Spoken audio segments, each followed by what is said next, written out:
자, 이번 시간에는 테마 68인데요. 부동산을 매수한 사람은 자기 명의로 등기해야 돼요. 남의 명의로 등기하면 안 되죠. 이게 바로 테마 68과 테마 69에서 연속해서 두 개의 테마를 공부할 부동산에 관한 물건은 실제 권리자 명의로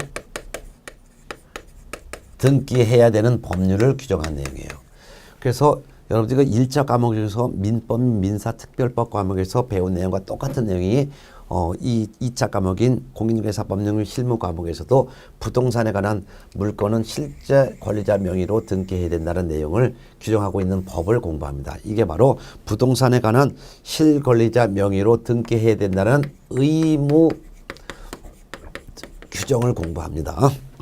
자, 그러면 부동산에 관한 물건은 실제 권리자 이름으로 등기해야 되는데 그중에서 명의신탁 약정과 명의신탁에 대한 등기 내용을 좀 보도록 하겠습니다.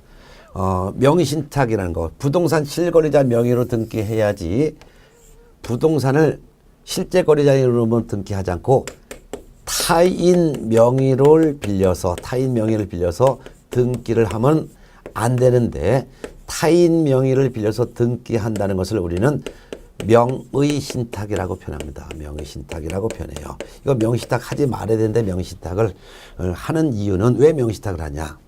이거는 세금을 탈세할 목적 또는 법령을 회피할 목적, 즉 탈법 목적 또는 강제 집행을 면탈하기 위한 목적, 이를 재산을 은닉할 목적, 숨겨놓을 목적, 이런 세 가지 중에 하나의 목적을 통해서 실제 권리자 이름으로 등기하지 않고 남의 명의를 빌려서 등기하는데 이를 명의신탁이라고 합니다.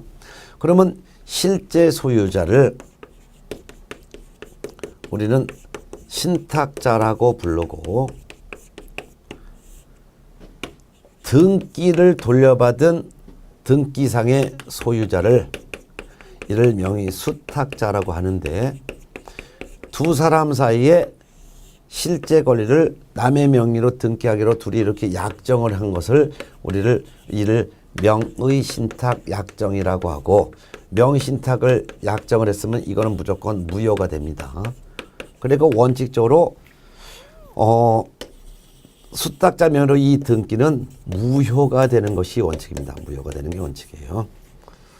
그럼 수탁자가 제3자에게 부동산을 처분했으면 제3자 앞으로 소유권을 처분했을 때 제3자는 요 등기가 명의신탁에 의한 등기라는 사실을 몰랐건 선이라고 합니다. 또는 알았건 알았다를 악이라고 합니다. 선의 악이 불문하고 제3자 앞으로 이전 등기하면 이 등기는 유효한 등기가 돼서 제3자는 소유권을 취득하게 된다는 것을 규정한 법률이 바로 부동산 실권리자 명의 등기 관한 법이고, 이를 명의신탁에 의한 등기는 무효지만 수탁자가 제3자에게 처분하면 제3자는 무조건 소유권을 취득한다라는 내용을 규정한 내용입니다.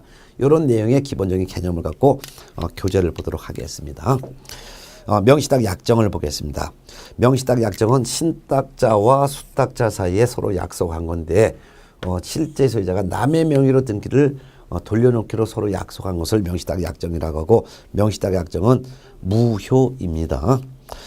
그러나 대내적으로 신탁자는 수탁자에게 자기 권리를 주장할 수는 있습니다. 대내적이라는 것은 신탁자와 수탁자 두 사람 사이에서는 그 말입니다. 명의신탁에 의한 등기, 그 말은 명의신탁에 따라서 수탁자 앞으로 한 등기, 이걸 말합니다. 원칙은 무효입니다. 따라서 수탁자 앞으로 이전 등기했다 하더라도 수탁자는 소유권을 취득하지 못합니다. 따라서 수탁자 앞으로의 등기는 무효이기 때문에 이는 취득 시효의 대상도 될 수가 없습니다. 따라서 수탁자로 이전 등기하고 10년이 경과됐다 하더라도 수탁자는 시효에 의해서도 취득을 하지 못하는 것입니다. 수탁자가 사망했을 때 수탁자의 상속인도 역시 소유권을 취득하지 못합니다. 왜냐하면 수탁자 앞으로 등기가 무효이기 때문이죠. 이같이 원칙적으로 수탁자 명의로 등기는 무효인데, 예외적으로 계약 명의신탁의 경우에는 예외적으로 유효가 있습니다. 계약 명의신탁의 경우에 유효인 경우가 예외적으로 있는데 요거는 테마 69에서 제가 별도로 설명드리도록 하겠습니다.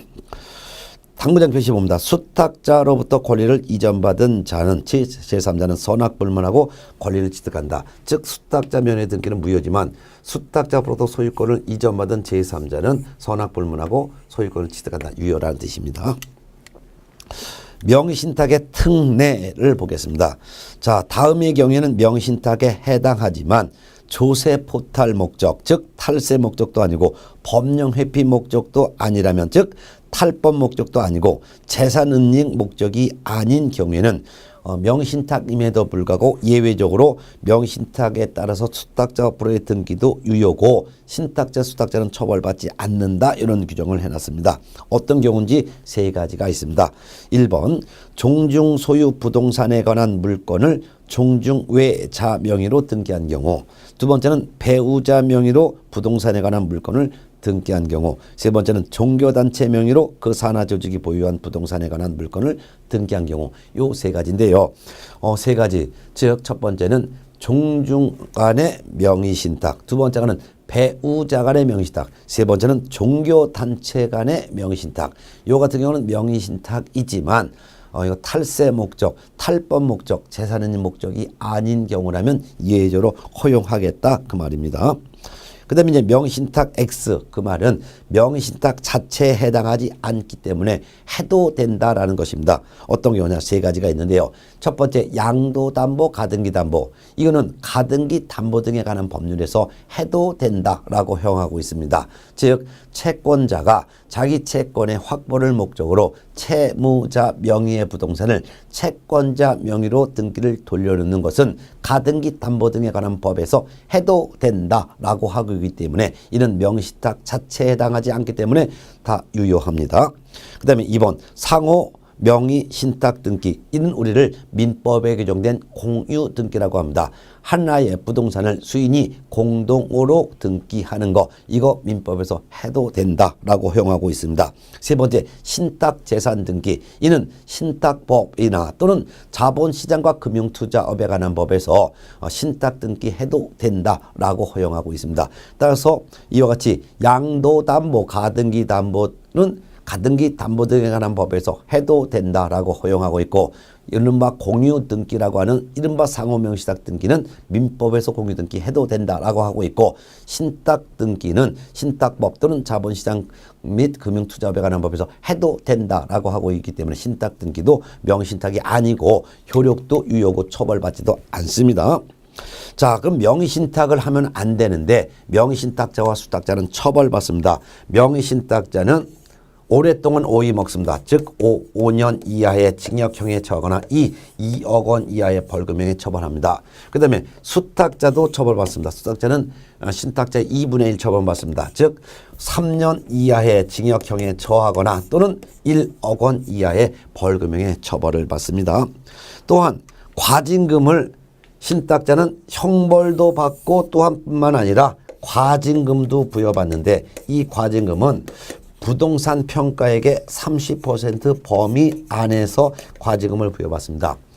신탁자는 수탁자에게 등기를 넘겨줬다면은 형벌도 받고 과징금도 부여받는데, 이는 명의신탁을 하고 곧바로 하루 이후에 또는 이틀 후에 원상복귀하여 자기 명의로 다시 등기를 했다 하더라도 5년 이하의 징역 또는 2억 원 이하의 벌금형에 처벌받고 부동산 평가 금액의 30% 범위 내에서 해서 과징금도 부여받게 됩니다. 자, 그 다음에 이행강제금을 보겠습니다. 이행강제금이라는 것은 신탁자가 수탁자 면허 등기를 돌려놓은 걸 다시 원상복귀를 해야 된다, 그 말입니다. 근데 원상복귀 하지 않았을 때는 이행강제금이 부과되는데요. 신탁자가 과징금 부과를 받고서 1년이 경과할 때까지도 수탁자 면허 등기 돌려는 것을 다시 원상복귀 즉 실명 등기하지 않았으면 부동산 평가액의 10%의 이행강제금이 부과되고, 또한 신탁자가 과징금 부과 받은 날로부터 2년이 경과될 때까지도 원상복귀하지 않고 즉 실명 등기를 하지 않았다면 이때는 부동산 평가액의 20%의 이행강제금이 또 부과가 된다, 그런 의미를 갖고 있습니다.